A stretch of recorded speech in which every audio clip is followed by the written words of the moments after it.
Agora a gente vai continuar a nossa entrevista porque a gente estava falando de migalhas afetivas, carência afetiva. Vem dizer que você não tem não, tá? Que em algum momento todo mundo tem, né? Não é privilégio de uns e de outros não, tá? Todo mundo sofre com isso, o importante é como saber lidar e como resolver essa situação.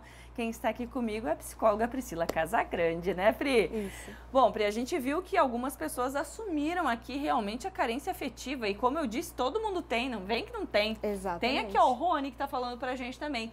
Eu, de vez em quando, fico muito carente. Eu queria saber do Rony, quando, né? Quando que ele sente? Da onde que vem essa carência? Era importante. Rony, se der tempo, manda aí pra gente, tá bom? Que eu quero saber. E tem aqui, não tem mais uma pergunta? Ali, ó, uma pergunta que a pessoa preferiu não se identificar. Sobre aceitar as escolhas do parceiro. O que fazer quando você gosta de sair e a pessoa gosta de ficar em casa? Ele é perfeito em todas as formas, só isso que me incomoda. Muito bem. Boa pergunta essa aí. É uma boa pergunta e muita gente passa por isso, né? A gente precisa entender, assim, do que eu tô abrindo mão para poder aceitar a escolha do outro. Por que eu não posso sair sozinha, no caso dela, parece uma mulher, né? Sozinha. Qual é o problema de sair sozinha se o teu parceiro quer ficar em casa? Não precisa fazer isso sempre, mas às vezes é necessário. A gente precisa ficar com a gente mesmo, né? Então, carência tem muito a ver com o amor próprio. Eu não posso perder meu amor próprio, senão eu delego para o outro aquilo que ele não tem que me dar, né? Eu tenho que me amar em primeiro lugar para poder amar o outro. Então, sim, eu tenho que sair sozinha, eu tenho que ter o meu tempo sozinha, né? E tem que ter, vamos dizer assim, os programas dos dois juntos. Mas será, Pri, que ela não está reclamando talvez porque seja uma situação recorrente?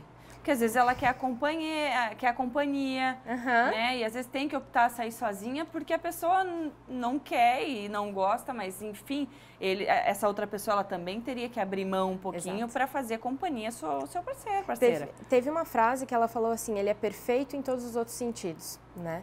Então, assim, é só isso que incomoda, é uma coisa. Agora, a pessoa não abre mão de outras coisas, né? Porque um relacionamento você tem que abrir mão, né? De algumas coisas em detrimento de outras, assim. Só que a gente tem que entender que, por mais que seja um relacionamento, são duas pessoas, não é uma só. Então, as duas têm que ter a sua vontade aceita, escolhida, mas as duas precisam ter amor próprio de entender quais são os momentos que elas precisam ficar sozinhas e quais são os momentos que elas querem ficar juntas. Muito bem. Falando então aqui na nossa carência afetiva, pode abrir seu coração, tá? Estamos aqui para ouvi-los e respondê-los também. Pri, quando a situação é que a gente percebe, como a gente falou no início lá, de receber mensagem, aquelas coisas de migalhinhas, né? Como se reposicionar? Como transformar essas migalhas em algo que realmente seja valoroso para a pessoa, né? Não, o que eu estou recebendo de fato, porque existe aquela máxima, quando alguém quer estar na sua vida, ela se esforça, ela faz, ela quer, né? Às vezes você também não quer, mas aqui a pessoa quando quer, ela vai. Mas como que a gente se reposiciona para não ficar recebendo essa ligaçãozinha aí, ou você tem interesse e a outra não? Tá. Dá para mudar o jogo? Dá, você Opa! tem... Claro, você precisa impor limite, né? Você precisa entender em primeiro lugar, você merece mais do que isso. Né? A gente precisa entender que a gente não vive de migalha e que se você está recebendo migalha é porque você está se apresentando como migalha. É a primeira parte da história. Está se apresentando como pombo. Mais ou menos. Quem gosta de migalha é pombo. É mais ou menos isso, assim. Então, qual é a mensagem que eu estou passando para o outro? Se o outro está me tratando como segunda, terceira ou quinta opção, é porque eu estou sempre ali, eu estou sempre respondendo, eu estou sempre disponível. E não, eu não tenho que estar sempre disponível. Tem que ser uma troca, tem que ser uma parceria nesse sentido, né? Então, se o outro está só me dando isso, em primeiro lugar, por que eu não estou me dando o devido valor? Eu preciso me dar mais valor para o outro me respeitar também. E se o outro não entender, parte para outra. Conhece um monte de gente por aí, né? A gente precisa também abrir possibilidades e se permitir viver coisas melhores do que a gente está vivendo agora, né?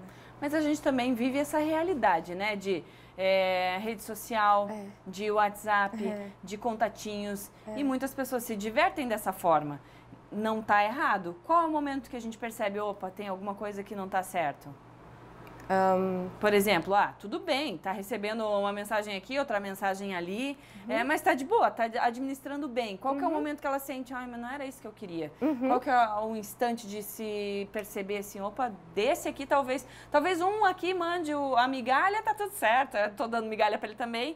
Agora, qual é o momento de se perceber assim, não, esse daqui eu não queria migalha só não? Claro, lembra que antes eu falei do autoconhecimento, né? Então, a gente precisa entender assim, eu quero ficar solteira ou eu quero um relacionamento? Se eu quero um relacionamento, o que eu busco no relacionamento? O que esse contatinho tem que eu gosto e que eu quero investir mais? E aí você investe mais nesse contatinho, vamos dizer assim.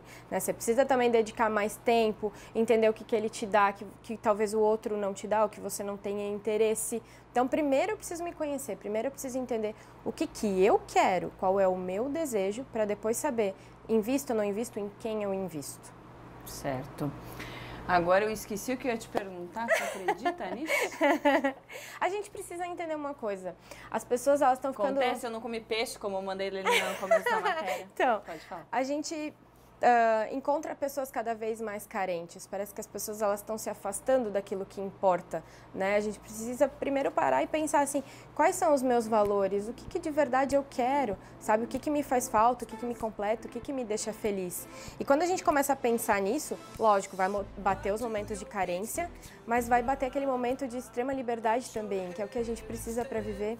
E aí a gente começa a ter equilíbrio, entender qual dos dois lados está pesando mais e o que eu preciso fazer. Tá certo. Pri, tem participação aqui da nossa audiência. Bora lá. A Tawane Isabel. A carência afetiva é um pouco de amor próprio e este amor encontrei na palavra de Deus e sem Deus não somos nada. Verdade, Tawane. E esse amor de Deus que preenche também muitos dos vazios da nossa vida, né? O Rony voltou, Rony. Obrigada, querido. Hoje em dia é difícil de encontrar uma pessoa, uma cara metade. Por isso eu fico muito carente às vezes. Faz sentido isso aí, né, Pri? Faz. E a Fê também mandou. Temos que cuidar com nossa carência para não fazermos escolhas erradas. A carência faz a gente ver até coisas que não existem. Fê, muito sábias as suas palavras.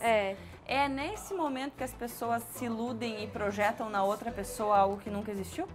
O que eu costumo de falar que é quase que uma esquizofrenia, você tá vendo coisa que não existe, né? Então, assim, nesses momentos é bom contar com uma psicóloga, com uma psicanalista ou com uma melhor amiga ou um melhor amigo, né? Pra te dizer, não, o que você tá vendo não existe ou o que você tá vendo é isso mesmo que tá acontecendo, assim. Porque a gente começa a querer interpretar coisas que não tem nada a ver. Então, a pessoa mandou lá um simples bom dia. Ele lembrou de mim, ele tá pensando em mim, aquela carinha, ela é mais feliz do que dos outros dias. Gente, às vezes é só um bom dia, né? É nesse momento que a pira vai longe, né? Porque o WhatsApp não tem entonação. Às vezes a pessoa falou uma coisa, a gente acha que tá gritando, interpreta do jeito que quer. Pri, obrigada por estar aqui com a gente. Adorei nosso papo hoje. Eu também. Valeu. Obrigada.